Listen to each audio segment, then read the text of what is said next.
33 दिन, हजारों छात्र, लाठीचार्ज, आंसू गैस और अब सवाल सिर्फ नीट का नहीं बल्कि लोकतंत्र का भी उठ रहा है। आखिर जंतर मंतर पर चल क्या रहा है, सीजेपी का आंदोलन क्या है, इसकी शुरुआत कैसे हुई, पुलिस कार्रवाई पर इतना विवाद क्यों हुआ और अब आगे क्या होने वाला है, समझते हैं। देखिए, दरअसल दिल्ली का जंतर मंतर पिछले एक महीने से देश की राजनीति और शिक्षा व्यवस्था का सबसे बड़ा केंद्र बना हुआ है। कॉकरोच जनता पार्टी यानी कि सीजेपी का आंदोलन आज 33वें दिन भी जारी है। शुरुआत हुई थी नीट पेपर लीक और परीक्षा प्रणाली में कथित अनियमितताओं के विरोध से, लेकिन अब यह आंदोलन सिर्फ एक परीक्षा तक ही सीमित नहीं रहा है। अब इसमें सरकार की जवाबदेही, छात्रों का भविष्य, शिक्षा व्यवस्था में पारदर्शिता और लोकतांत्रिक विरोध के अधिकार जैसे बड़े मुद्दे जुड़ चुके हैं, जिस पर प्रदर्शनकारियों की सबसे बड़ी मांग है कि केंद्र शिक्षा मंत्री धर्मेंद्र प्रधान इस्तीफा दें और परीक्षा प्रणाली में हुई कथित गड़बड़ियों की निष्पक्ष जवाबदेही तय की जाए। सबसे बड़ा मोड़ तो तब आया जब 20 जुलाई को सीजेपी ने संसद चलो मार्च का ऐलान किया था। हजारों छात्र और समर्थक संसद की ओर बढ़ने लगे, लेकिन दिल्ली पुलिस ने बैरिकेडिंग कर उन्हें रोक दिया। इसके बाद प्रदर्शनकारियों और पुलिस के बीच धक्का मुक्की हुई। स्थिति बिगड़ने पर पुलिस ने लाठी चार्ज और आंसू गैस का इस्तेमाल किया। कई छात्र घायल भी हुए हैं।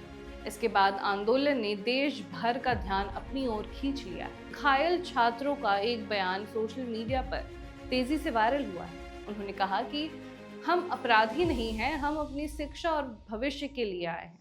अगर अपनी आवाज उठाना अपराध है तो लोकतंत्र के लिए ये चिंता की बात हो सकती है। जिस पर सबसे बड़ा विवाद क्या था? देखिए, लाठी चार्ज के बाद सोशल मीडिया पर कई वीडियो वायरल हुए, जिनमें कुछ लोग सादे कपड़ों में प्रदर्शनकारियों पर लाठियां चलाते दिखाई दिए। यहीं से सबसे बड़ा सवाल भी उठता है कि क्या ये पुलिसकर्मी थे, किसी दूसरी एजेंसी से जुड़े लोग थे या कोई और ही था? इस पर अब तक कोई आधिकारिक स्पष्टीकरण सामने नहीं आया है, जिसकी वजह से विवाद लगातार बढ़ता जा रहा है। सोनम वांगचुक की एंट्री।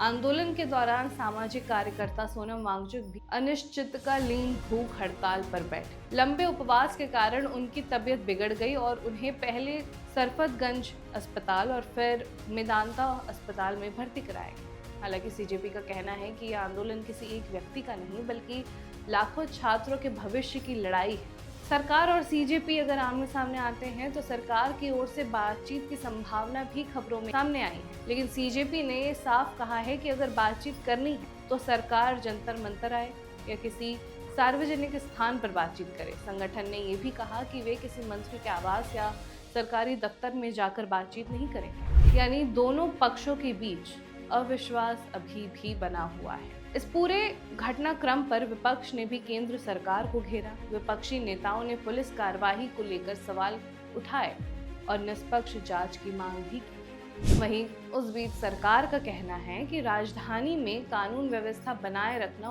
उसकी जिम्मेदारी है और बिना अनुमति संसद मार्च की अनुमति नहीं दी जा सकती।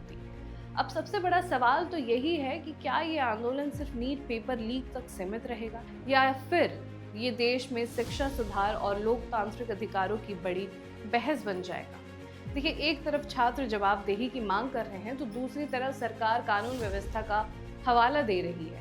ऐसे में आने वाले दिनों में सबसे अहम बात होगी कि क्या संवाद का रास्ता निकलता है या टकराव और भी ज्यादा बढ़ता है। इस पर आपकी क्या राय है? क्या छात्रों की मांगों पर सरकार को खुलकर बातचीत करनी चाहिए? अपनी राय हमें कमेंट करके जरूर दें।